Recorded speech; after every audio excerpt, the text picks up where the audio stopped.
پڑی رہ جائے گی، ہم نے اس پر بڑی محنت کی، لیکن جو دین کی ڈگری قبر کے اندر جائے گی ہم نے اس پہ کوئی محنت نہیں کی۔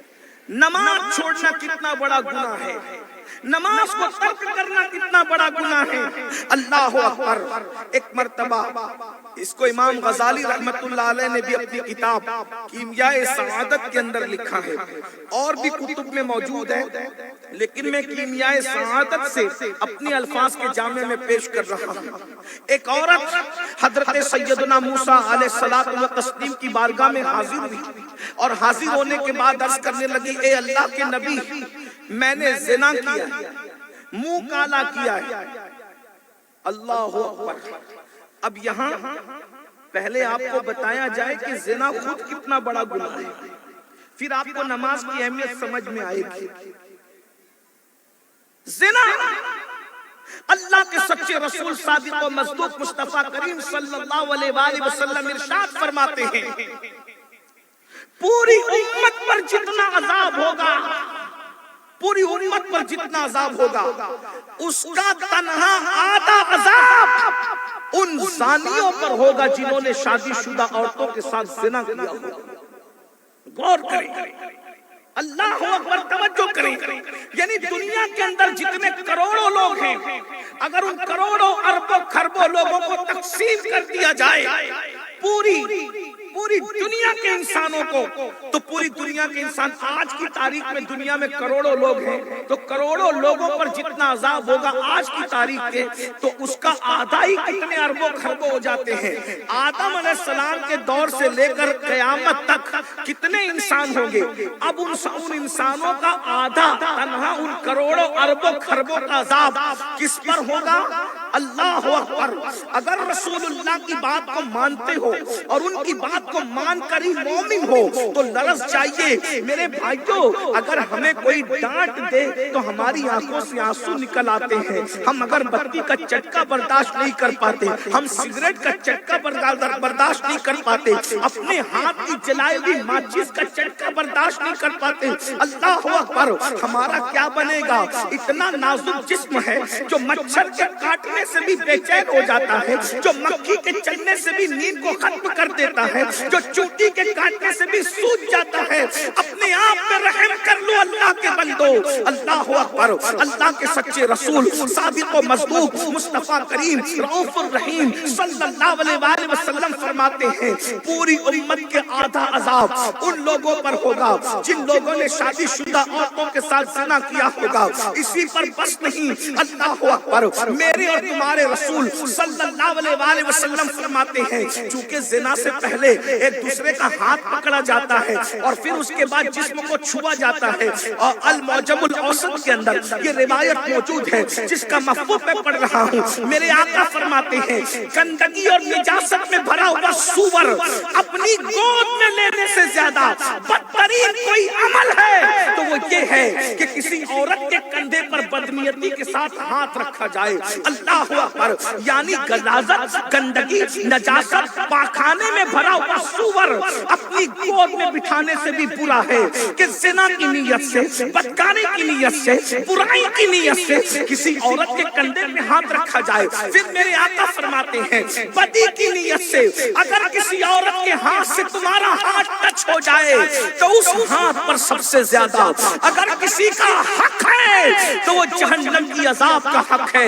اللہ اکبر، جہنم کی آگ کا حق ہے، اور یہ جہنم کی آگ کیا ہے؟ سن لو سن لو، اللہ اللہ، اپنے ہاتھ کی جلائی بھی آگ ہم برداشت نہیں کر پاتے۔ میرے اور تمہارے رسول نے فرمایا، اللہ نے 1000 سال تک جہنم کی آگ کو بھڑکایا تو وہ آگ لال ہو گئی، پھر 2000 سال تک کے بھڑکایا وہ آگ سفید ہو گئی، 3000 سال تک کے بھڑکایا تو وہ آگ سیاہ اور کالی ہو گئی۔ بتاؤ، جس کو اللہ 3000 سال تک کے بھڑکائے اس آگ کی تپش کا عالم کیا ہوگا، اس آگ کی حرارت کا عالم کیا ہوگا۔ میں اپنی بہنوں کی بھی توجہ چاہتا ہوں، میں اپنی ماؤں کی بھی توجہ چاہتا ہوں۔ میری ماؤں اور بہنوں، اپنے حسن کی نمائش کرنے والی ہوں، اللہ اکبر، کبھی موبائل کی لالچ میں اپنی آبرو کا سودا کرنے والی بچیاں, کبھی زیور کی لالچ میں اپنے آبرو کا سودا کرنے والی بچیاں, اللہ اکبر, کبھی دوپٹوں کو مفلر بنا کر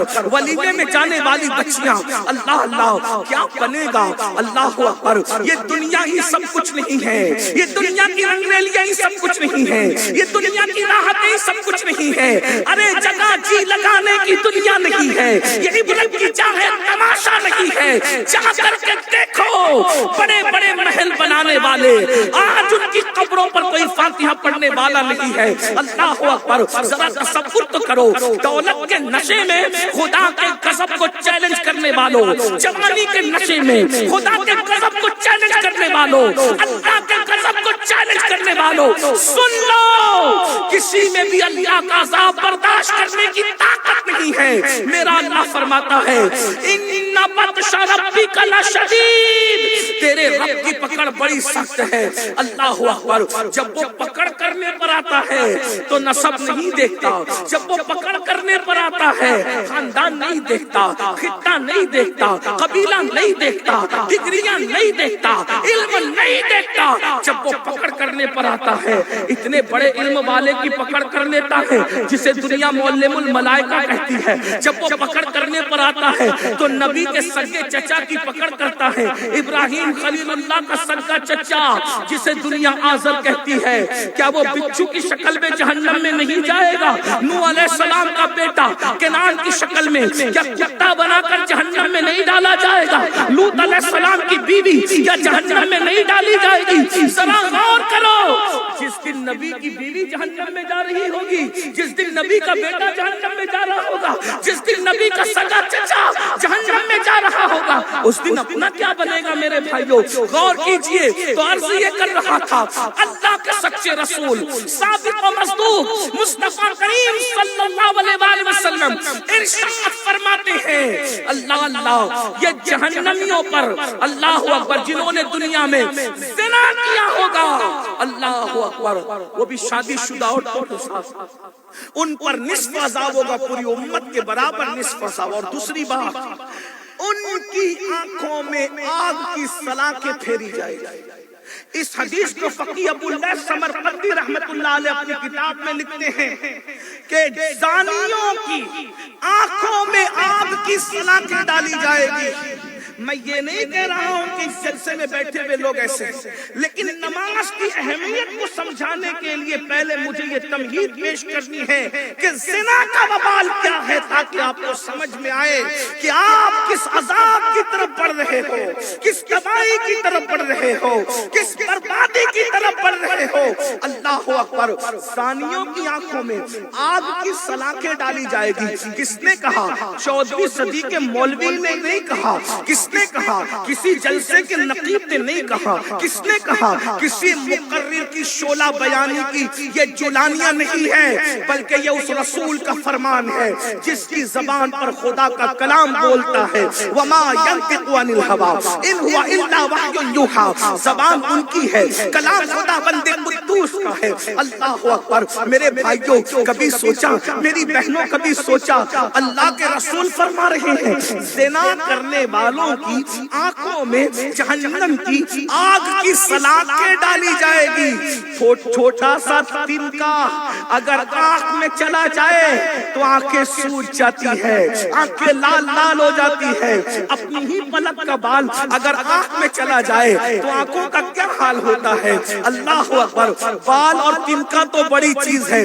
کبھی ہماری بہنیں, ہماری بیٹیاں, ہماری مائیں گھر میں پیاز کاٹتی ہے تو پیاز کے ننھے ننھے ذرات ہماری آنکھوں میں چلے جاتے ہیں تو آنکھوں سے آنسو نکل آتے ہیں. میرے بھائی تو اپنے آپ پہ رحم کر لو, میری بہنوں اپنے آپ پہ رحم کر لو. ہم میں سے کوئی بھی اللہ کا عذاب برداشت کرنے کی طاقت نہیں رکھتا, ہمارے جسم میں اتنی قوت نہیں ہے. اللہ اللہ, جب پیاز کے ننھے ننھے ذرات ہماری آنکھیں برداشت نہیں کر پاتی, لکڑیوں کا دھواں ہماری آنکھیں برداشت نہیں کر پاتی, تو جب ان آنکھوں کے اندر گندی فلمیں دیکھنے کی وجہ وجہ سے، عورتوں کو پاپ کی تکنے کی وجہ سے، آپ عورتوں کو پاپ کی نیت سے تکنے کی وجہ سے، یا عورتوں کو مردوں کو گندی نیت سے دیکھنے کی وجہ سے، گندی پکچریں دیکھنے کی وجہ سے، جب ان آنکھوں میں آگ کی سلاخیں ڈالی جائے گی، جہنم کی آگ بھری جائے گی، وہ آگ جو ہماری دنیا کی آگ سے 70 درجہ زیادہ تیز ہے، تیز، اللہ اکبر، اس وقت ہمارا کیا بنے گا؟ اسی پہ بس نہیں، میرے اور تمہارے رسول فرماتے ہیں، سچے رسول صادق و مصدوق فرماتے ہیں، اللہ اکبر، زانیوں کے چہرے پر جہنم کی آگ رکھ کر کے بھڑکائی جائے گی۔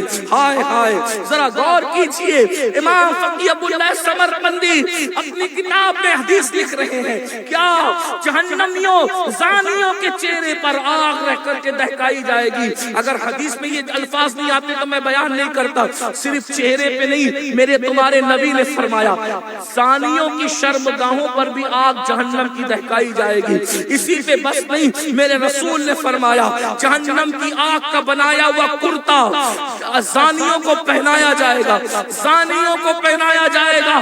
اللہ اکبر، آقا فرماتے ہیں اس کرتے میں اتنی حرارت ہوگی، وہ کرتا اتنا تیز و ترار ہوگا کہ اگر دنیا کے کسی پہاڑ پہ رکھ دیا جائے تو پہاڑ جل کر کے ریزہ ہو جائے، ایسا جہنم کی آگ کا بنا ہوا کرتا جہنمیوں کو پہنایا جائے گا۔ آقا فرماتے ہیں اس کے دونوں ہاتھوں کو اس کی گردن سے جہنم کی آگ کی بنی ہوئی زنجیر سے باندھ دیا جائے گا، اس کے پیروں میں جہنم کی آگ کی بیڑیاں ڈال دی جائے گی، جہنم کی جوتیاں آگ کی بنی ہوئی پہنائی جائے گی۔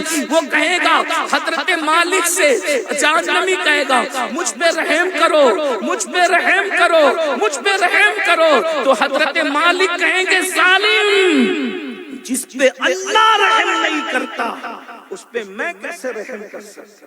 جس پر اللہ کی قہر کی نظر ہے میں اس پہ کیسے رحم کر سکتا ہوں؟ یہ میں نے مختصر زانیوں کا عذاب بیان کیا۔ اب سننا، وہ عورت کہتی ہے کہ میں نے زنا کیا، منہ کالا کیا، زنا کیا، پھر کہتی ہے موسیٰ یہی گناہ نہیں کیا، بلکہ اس سے جب میرے شکم میں بچہ آیا تو میں نے بچے کو جنم دیا، اور بچے کو جنم دے کر پھر اس ننھے سے بے گناہ بچے کو میں نے قتل کر دیا، قتل کر دیا اس بچے کو میں نے۔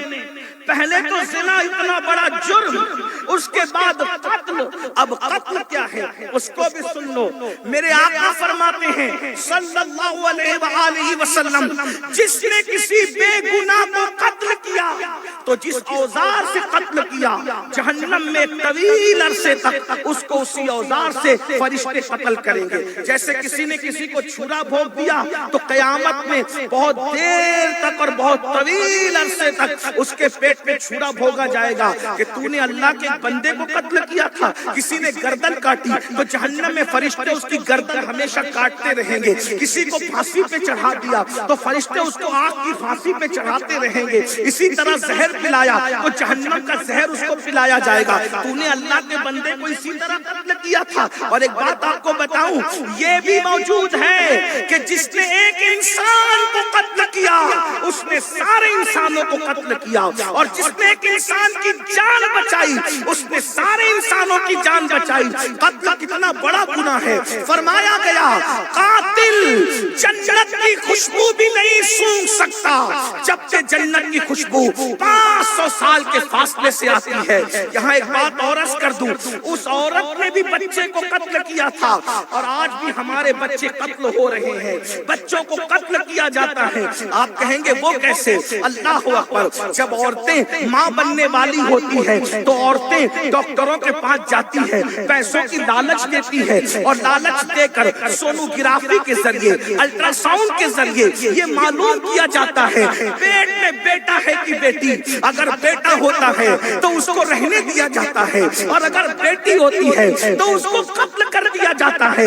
آج ہمارے ملک ہندوستان میں پیٹ کے اندر بیٹیاں قتل کی جا رہی ہے۔ اللہ اکبر، دوسرے لوگ کیا کر رہے ہیں میں ان کو کچھ نہیں کہتا، لیکن نبی پر ایمان لانے والوں سن لو، بیٹیوں کو قتل مت کرو، بچوں کو قتل مت کرو، بلکہ تم تو مکے کے ان گنڈوں سے بھی زیادہ ظالم ہو گئے جو اپنی بیٹیوں کو زندہ دفن کرتے تھے۔ ارے وہ پیدا ہونے کے بعد دفن کرتے تھے، تم اتنے ظالم کیسے ہو گئے کہ تم پیدا ہونے سے پہلے پیٹ ہی میں چمچوں سے، چھری سے، مشینوں سے ٹکڑے ٹکڑے کر کے گٹر میں بہا دیتے ہو؟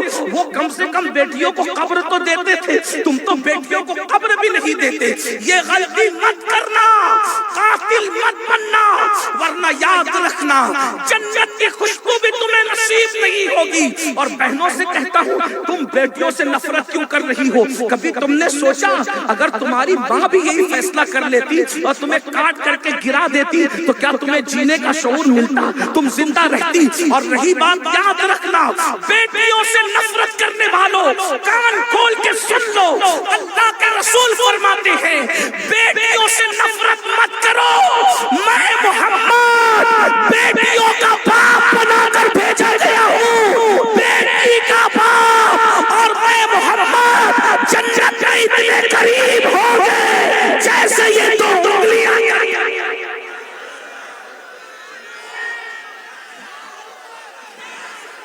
اتنا اشارہ کیا، اتنا اشارہ کیا، جیسے یہ دو انگلیاں قریب ہیں ویسے میں اور بیٹی کا باپ قریب ہوں گے۔ شرط یہ ہے کہ وہ بیٹی کی پیدائش پہ نفرت نہ کرے، بیٹی کی پیدائش پہ ناراض نہ ہو۔ اللہ فرمایا بیٹی پیدا ہو تو خوشی کرے، بیٹی پیدا ہو اچھا نام رکھے، بیٹی پیدا ہو اچھی تربیت کرے اور اچھے گھرانے میں اس کی شادی کر دے۔ ایسا باپ، اور میں محمد روحی فدا صلی اللہ علیہ وآلہ وسلم ایسے قریب ہوں گے، کیا مزے آئیں گے۔ ذرا بیٹیوں کے باپ تمہیں مبارک ہو۔ آقا فرماتے لیکن کون ایسے قریب ہوگا؟ جو بیٹیوں سے نفرت کرتا، جو بیٹیوں پہ ظلم نہیں کرتا، جو بیٹی کی پیدائش پہ منہ نہیں اتارتا۔ اور آپ کو پتا ہے بیٹی کی پیدائش سب سے بڑا برکت کا تعویذ ہے۔ اللہ کے رسول صلی اللہ علیہ وآلہ وسلم فرماتے ہیں جب کسی کے گھر میں بیٹی پیدا ہوتی ہے تو فرشتے اس کے گھر میں نازل ہوتے ہیں اور چاروں طرف سے اس بیٹی کو گھیر لیتے ہیں اور اس کے سر پہ ہاتھ رکھ کے کہتے ہیں، اے کمزور جان سے پیدا ہونے والی کمزور جان، جب تک تو اس گھر میں موجود رہے گی ہم رحمت کے فرشتے تیرے ساتھ ساتھ اس گھر میں موجود ہوں گے۔ غور تو فرمائیں، آج بچیوں کا قتل ہو رہا ہے، گاڑیوں پہ لکھا ہوتا ہے بیٹی پڑھاؤ بیٹی بچاؤ، بیٹی پڑھاؤ۔ میں یہ بھی کہہ دوں لوگوں کو 1400 سال کے بعد جو بات سمجھ میں آئی نا، بیٹی بچاؤ بیٹی پڑھاؤ، میرے نبی نے 1450 سال پہلے بیٹیاں بچا کر بھی بتا دیا، بیٹیاں پڑھا کر بھی بتا دیا۔ یعنی